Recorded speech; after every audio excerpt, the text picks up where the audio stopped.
Assalamualaikum warahmatullahi wabarakatuh. Bismillah. Alhamdulillah hasbuna wa kafa. Wa sami'allahu liman da'a. Allahumma salli wa sallim wa barik ala Sayyidina Muhammadinil Mustafa wa ala alihi wa sahbihi ahlu sidki wal wafa. Amma ba'du. Hadratal kiram, ayuhal asatid wal ustadzat, akhussu bi dzikri akhi fillah al ustadz khairul anam, para mahasantri yang saya hormati. Alhamdulillah, malam ini kita ditakdirkan oleh Allah Subhanahu wa taala dapat berkumpul di tempat yang mulia, di waktu yang mulia. Semulia-mulianya tempat di bumi ini adalah tempat di mana digunakan untuk menyembah kepada Tuhan, kepada Allah Subhanahu wa taala, dan itu adalah masjid. Sebaik-baik hari bagi kita itu adalah Sayyidul Ayyam, hari Jumat. Kita ditakdirkan oleh Allah berkumpul di masjid pada hari Jumat, kemudian melakukan hal-hal yang mulia. Kita berjamaah sholat, kita membaca rotib, kita membaca tahlil, kita membaca manaqib Syekh Abdul Qadir Al-Jilani, kita membaca sholawat melalui Maulid Simtud Durar. Semoga saja bahwa takdir yang demikian luar biasa ini merupakan pertanda Allah sayang dan ridho kepada kita semua. Sholawat serta salam semoga tetap terhadirkan kepada junjungan kita baginda Rasulullah Muhammad sallallahu alaihi wasallam. Teman-teman sekalian yang saya hormati, ini malam Jumat. Malam Jumat dan hari Jumat itu berbeda dengan hari-hari biasa. Yang harus dilakukan adalah memperbanyak membaca sholawat kepada baginda Rasulullah Muhammad sallallahu alaihi wasallam. Kalau di hari lain itu sholawat kita baca, maka sholawat itu dicatat oleh para malaikat dan kemudian dihaturkan kepada hadapan baginda Rasulullah, kecuali pada malam Jumat dan hari Jumat. Pada malam Jumat dan hari Jumat itu setiap sholawat yang keluar dari lisan kita itu diperdengarkan langsung kepada baginda Rasulullah. Rasulullah mendengar sendiri kita bersolawat pada setiap malam Jumat dan hari Jumat. Pada saat itu Rasulullah membalas sholawat kita.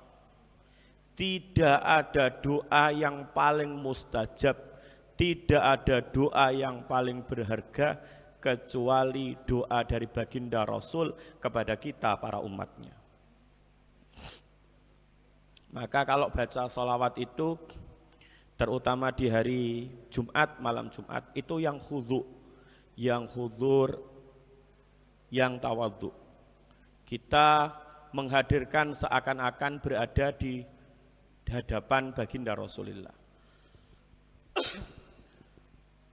Lalu bagaimana kondisi bahwa baginda Rasul itu sudah tuwufiyah, beliau sudah intikal ila rabbil a'la, beliau sudah wafat.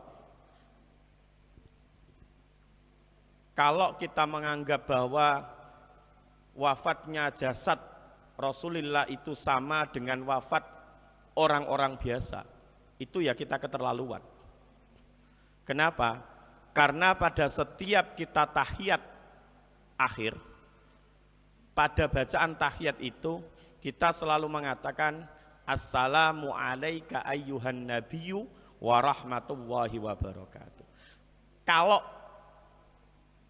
yang kita baca adalah assalamu alaika, itu berarti orangnya ada di depan kita.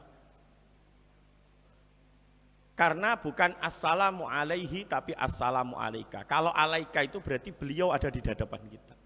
Maka ketika kita baca assalamu alaika ayyuhan nabiyyu warahmatullahi wabarakatuh, kita harus menghadirkan seakan-akan baginda Rasul itu ada di hadapan kita.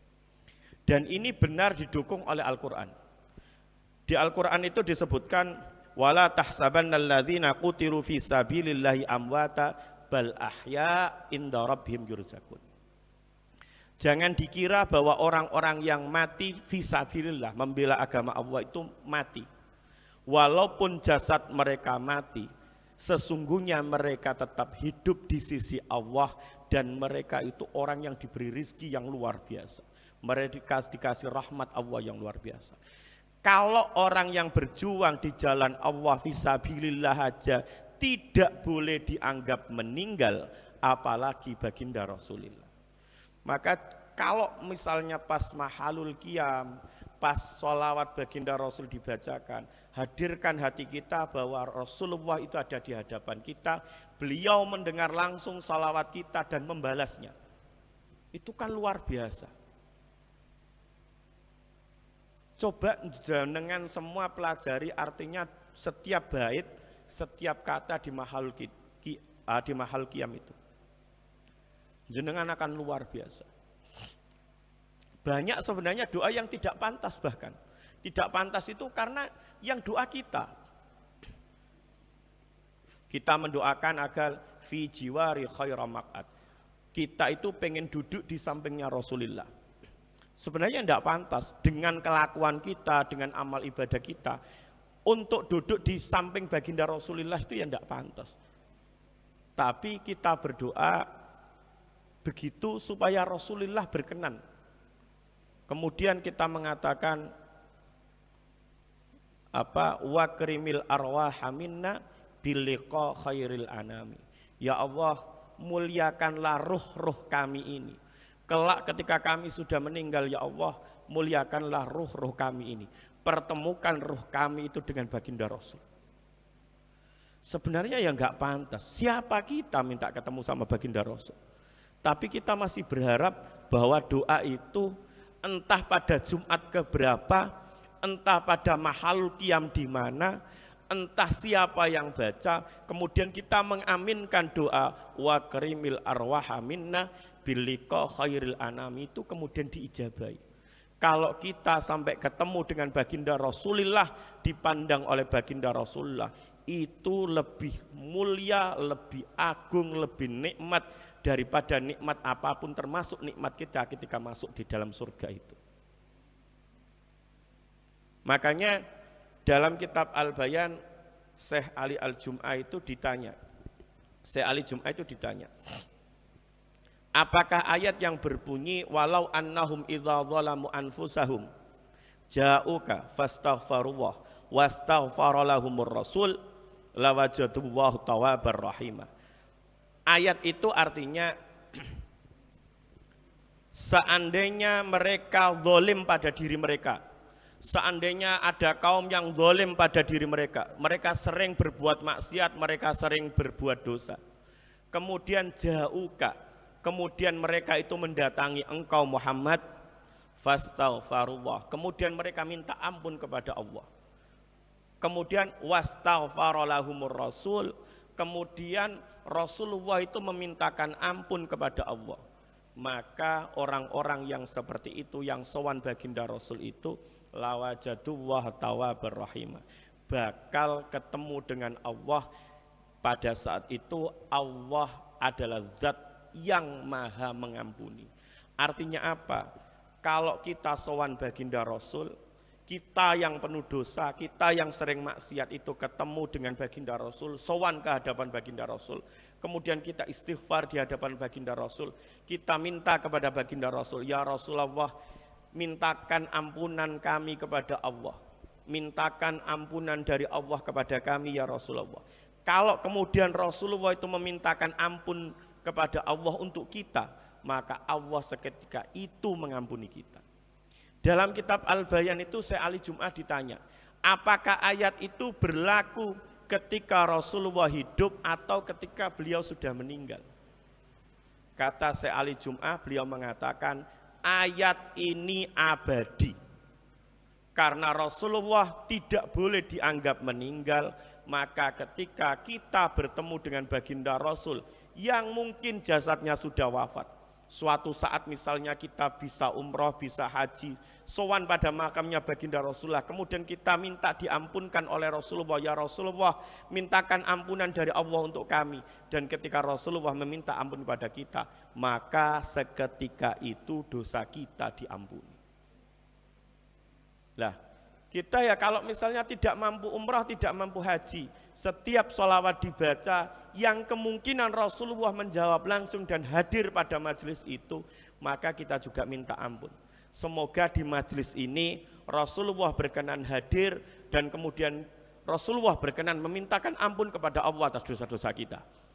Kalau sudah begitu, itu nikmat yang tiada tara bahwa kita dimintakan ampun kepada Allah oleh zat yang doanya tidak mungkin ditolak oleh Allah Subhanahu wa taala. Nah, makanya kalau baca sholawat yang khudur, dihadirkan hatinya, yang khudu, yang tawadhu. Karena kita tidak tahu, barangkali baginda Rasulullah berkenan hadir pada majelis itu dan memintakan ampunan untuk kita. Itu yang paling penting. Jadi jangan ikut-ikutan orang-orang yang ketika ada majelis sholawat malah joget-joget, malah bertindak yang tidak pantas. Kan ya tidak etis. Terus kemudian mengaku cinta. Cinta yang paling utama itu dibuktikan dengan orang itu taat. Tidak ada orang yang cinta tapi melanggar pada apa yang diperintahkan oleh orang yang dicintai. Makanya kalau sholawatan, ya yang khudu, yang khudur, dihadirkan hatinya, sopan, etikanya dijaga, jangan celamitan. Karena apakah tidak malu ketika baginda Rasulullah hadir dan kemudian kita dalam posisi yang jelek. Itu ya, itu yang bisa saya sampaikan. Semoga kita mendapatkan syafaat dari baginda Rasulullah Muhammad SAW dan baginda Rasulullah berkenan memintakan ampun kepada Allah Subhanahu wa taala untuk dosa-dosa kita. Hadanallahu wa iyyakum ajmain, wallahu yuwaffiquna lima yuhibbu wa yardah, wallahul muwaffiq ila aqwamit thoriq. Assalamu alaikum warahmatullahi taala wabarakatuh.